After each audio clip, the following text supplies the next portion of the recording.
Hi, I'm Brinley. I always thought I had a normal relationship with my parents, despite their obvious favoritism toward my older sister, Cassandra.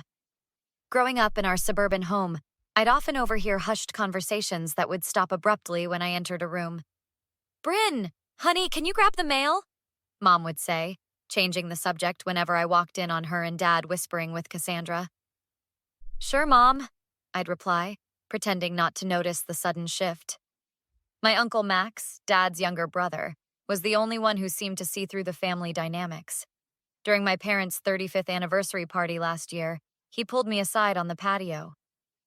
You notice how your sister's always whispering in your dad's ear? Uncle Max asked, swirling his drink. Been watching it for years. I shrugged. That's just Cass being Cass. Dad's always loved her input on everything. No, it's more than that. His voice had a gravelly quality from years of smoking. She's been planting seeds, kid. I've seen this before with your grandfather's will. Someone whispering, manipulating. You're being dramatic, I said, laughing it off. Mom and Dad treat us the same. Uncle Max raised his eyebrows. Do they? Who got the new car for graduation? Who got the down payment for her first house? Not you. Cass is older. They had more money when she... They had the same money, Bryn. They just chose to spend it differently. I changed the subject, uncomfortable with his implications. 6 months later, both my parents died in a car accident returning from their vacation home in Florida. The family gathered at Wilson and Associates Law Office for the reading of the will. Mr. Wilson, a thin man with wire-rimmed glasses who'd been my parents' attorney for decades, cleared his throat as we all sat around the polished conference table. Before we begin, he said, shuffling papers, I want to express my condolences to all of you. Tom and Eleanor were wonderful people. Thank you, Jeffrey, Aunt Patricia said, dabbing her eyes with a tissue. This is so difficult for all of us. Mr. Wilson nodded solemnly. Let's proceed with the reading. He began listing bequests to various family members and charities. Aunt Patricia received Mom's jewelry collection. Uncle Max got Dad's vintage car collection. Several cousins received modest cash gifts. And now, Mr. Wilson said, adjusting his glasses, to the primary beneficiaries. Cassandra leaned forward, her perfectly manicured nails tapping the table. Mom's diamond tennis bracelet already adorned her wrist, a gift she'd somehow received before the official will reading. To our beloved daughter, Cassandra Elizabeth Parker, Mr. Wilson read, we leave our primary residence, vacation home, investment portfolio, and liquid assets totaling approximately $6.9 million. Cassandra's lips curled into a smile. She glanced at me, then around the table. Mom and Dad always knew I'd manage their legacy properly, she said, her voice dripping with false modesty. Mr. Wilson cleared his throat again. And to our daughter, Brinley Ann Parker. The room went silent. I felt everyone's eyes on me. We leave the sum of $1 with the note, you never appreciated what we did for you. You deserved nothing, but the law requires us to acknowledge you. My father's voice seemed to echo in the room as Mr. Wilson read his words. Cassandra laughed, actually laughed, and several family members gasped. Is this a joke? I asked, my voice barely above a whisper. I'm afraid not, Mr. Wilson replied, looking uncomfortable. This is the legal document they signed 3 months ago. 3 months? I repeated. They changed their will 3 months ago and never said anything to me? They didn't need to explain themselves to you, Cassandra interjected. You were always the difficult one. Uncle Max stood up. That's enough, Cass. Something's not right here. Everything is perfectly in order, Mr. Wilson said. The will was properly executed and witnessed. By whom? Uncle Max demanded. By myself and my associate, Mr. Wilson replied, avoiding eye contact. As the reality of what had happened sank in, I felt a strange calm replace my initial shock. Something was very wrong, and I was going to find out what it was. This doesn't make any sense, I said to Uncle Max as we sat in his study the next day. The walls were lined with law books, remnants from his days as a corporate attorney before retirement. Your parents weren't vindictive people, Uncle Max said, pouring 2 cups of coffee. I knew my brother. Something happened in those final months. Cassandra happened, I muttered, taking the mug he offered. But I need proof. You need to talk to Wilson's assistant, Uncle Max said, his voice dropping to a conspiratorial tone. Janet Moore. She's been his paralegal for 20 years. I play golf with her husband. You think she'd talk to me? I asked. I'll make a call. 2 days later, I was sitting across from Janet in a quiet corner of a cafe 3 towns over. I shouldn't be telling you this, Janet said, nervously stirring her tea. But what happened wasn't right. Your sister visited the office at least 5 times before your parents changed their will. 5 times? Why? Private meetings. But I overheard things. Janet leaned closer. She brought documents. Medical records, I think. Said something about your mental health making you unfit to handle finances. My jaw dropped. That's absurd. I have no mental health issues. There's more, Janet continued. The day they signed the new will, your parents seemed confused. Jeffrey had me witness, but I had concerns. What kind of concerns? Your father kept asking what day it was, and your mother couldn't remember signing the previous page. I mentioned it to Jeffrey, but he said they were just tired from travel. She hesitated. Your sister was there the whole time, prompting them. I felt sick. Are you saying my parents weren't competent when they signed? I'm not a doctor, Janet replied carefully. But I've witnessed hundreds of wills. Something wasn't right. Later that afternoon, I met with Dr. Harriet Chen, my parents' physician for the last decade. I really shouldn't be discussing this, Dr. Chen said, looking uncomfortable in her office chair. Please, I begged. I just need to understand what happened to them. Dr. Chen sighed. Your father had early-stage dementia. We diagnosed him 8 months ago. Your mother was showing similar symptoms, though less advanced. Why didn't they tell me? According to your sister, they didn't want to worry you. Dr. Chen frowned. She became their medical proxy shortly after the diagnosis. She insisted on attending all appointments. Did she request any documentation about their mental state? Dr. Chen's eyes widened slightly. Yes, actually. She requested a general evaluation of cognitive function for insurance purposes. But I never provided anything stating they were incompetent. Could you write a statement about their condition during those last months? I'd need a court order for that, she replied hesitantly. But if one were issued, yes, I could testify to their cognitive state. My final stop that day was with Marjorie, my parents' housekeeper of 15 years. Miss Cassandra changed the locks on me, Marjorie said indignantly when I visited her small apartment. Told me my services were no longer needed after 30 years with your family. 30? I thought you started 15 years ago. With your parents, yes, but I worked for your grandparents before that. Marjorie's eyes narrowed. Your sister's just like your grandfather's second wife. Manipulative. Did you notice anything strange before my parents died? I asked. Strange? They weren't themselves, Marjorie exclaimed. Your father would forget to eat unless reminded. Your mother kept calling me by her sister's name, and Miss Cassandra was always there, whispering, showing them papers. Did you ever see what was on those papers? Marjorie smiled slyly. I clean very thoroughly. Found a draft of that will in the trash. Took a picture with my phone because it didn't seem right. Marjorie, you're amazing, I exclaimed. Your parents were good to me, she said firmly. Miss Cassandra treats me like dirt. I know which side I'm on. By the end of the week, I was sitting in the office of Eliza Jameson, a estate litigation attorney recommended by Uncle Max. You have a case, Eliza said after reviewing everything. Undue influence and lack of testamentary capacity.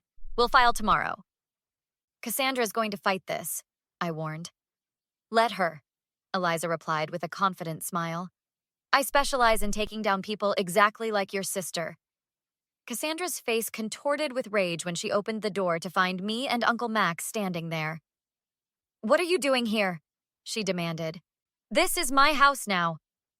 Actually, I replied, that's being contested. You've been served.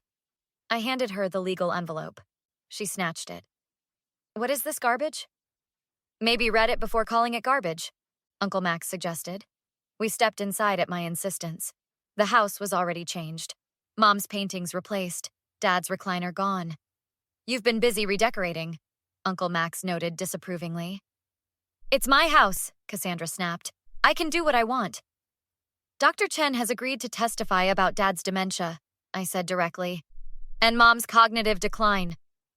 Cassandra paled slightly. They were perfectly fine when they changed the will. Janet Moore from Wilson's office remembers differently. That nosy paralegal is hardly a medical expert. No, but she's a credible witness, Uncle Max said, as is Marjorie, who has photos of draft wills you threw away. You're just jealous, Cassandra hissed. You've always been jealous of my relationship with them. Our relationship was fine until you poisoned it, I replied. How much effort did it take, showing them fake medical reports about me? They saw through you, she shouted, losing composure. You never appreciated them, always too busy with your career. I visited every Sunday, I countered. When you were conveniently absent until the last few months? You want the truth? She stepped closer. I worked for what I got. I was the one who listened to their complaints about you. By lying to them when they were vulnerable? I enhanced the truth, she said dismissively. They were already disappointed in you.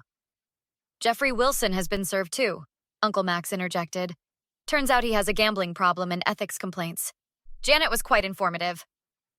Cassandra looked uncertain. You're bluffing. We have a court date next month, I said. A temporary injunction prevents you from selling any assets until then. You think you can threaten me? Her voice rose hysterically. This is my house! I'll have you arrested for trespassing. Go ahead, I challenged. Make a scene. Give us more evidence for court. Get out! She screamed, grabbing a vase and hurling it against the wall. It shattered across the floor. Get out or I'll make you regret this. Uncle Max pulled out his phone. Threatening behavior, good to have on record. The screen showed he'd been recording. You can't record me without consent. Single-party consent state, he replied calmly. I consented. I'll destroy you, Cassandra snarled, stepping toward me. I'll tell everyone about your little breakdown in college. By the time I'm done, you'll wish you'd taken your dollar and disappeared.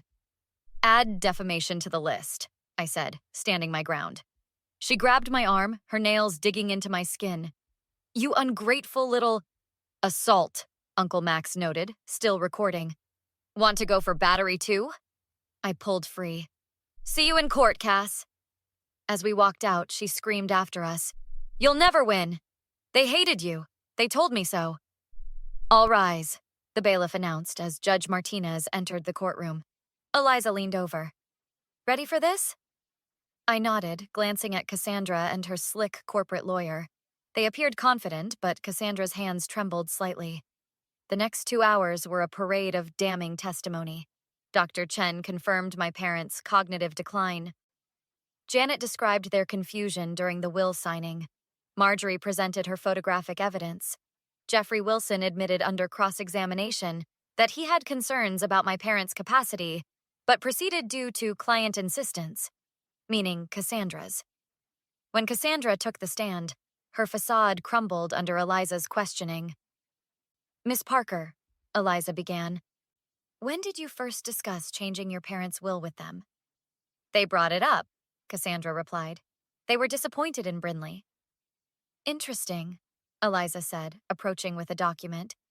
Because in your father's calendar, the first mention of the will change comes after a lunch with just you, not both parents. That's 2 weeks after his dementia diagnosis. Cassandra shifted uncomfortably. He must have forgotten to note Mom was there. A symptom of his condition, perhaps? Eliza suggested. The condition you actively concealed? The recording of Cassandra's threats was played, causing several jurors to exchange concerned glances. The jury deliberated for less than 2 hours. We find that Thomas and Eleanor Parker lacked testamentary capacity when signing their final will, the forewoman announced. We further find clear evidence of undue influence exercised by Cassandra Parker. Judge Martinez nodded. The will dated March 25th is hereby invalidated. The court reinstates the previous will. Mr. Wilson, you are referred to the Bar Association for Ethics Review. Outside the courthouse, reporters gathered. Uncle Max handled them while I stood with Aunt Patricia. Brinley. I turned to find Cassandra approaching. Can we talk? Privately? Against my better judgment, I followed her to a quiet corner. I know you hate me, she began. I don't hate you, I replied truthfully. I just don't understand how you could do this. I convinced myself they really wanted it this way. She looked down. But I know that's not true. I'm sorry. I studied her face. Are you sorry because you did it, or sorry because you got caught? Does it matter? She asked. I'm trying to apologize. We're still sisters. We could split everything 50-50, start fresh, for Mom and Dad's sake. For a moment, I almost believed her. Then I noticed the calculating look in her eyes, the same look she'd had when stealing my boyfriends or taking credit for my achievements. The previous will already split everything equally, I said coolly. But that's not why you're offering this. The previous will has a morality clause that disqualifies any beneficiary who attempts to defraud another. Your actions violated that clause. Her eyes widened. How did you... Uncle Max remembered it. I was prepared to share anyway, but now that you've tried to manipulate me again, I'll be enforcing that clause. You can't do that, she protested. It's not fair. You had your chance at fair, Cass. You chose differently. 6 months later, I sat in the garden of my parents' home. Uncle Max brought lemonade while Marjorie arranged cookies on a plate. The trust is established, Eliza said. Half the estate goes to dementia research in your parents' names. The other half secures your future. And Cassandra? Uncle Max asked. Moved to Arizona, I replied. She got a real job for the first time.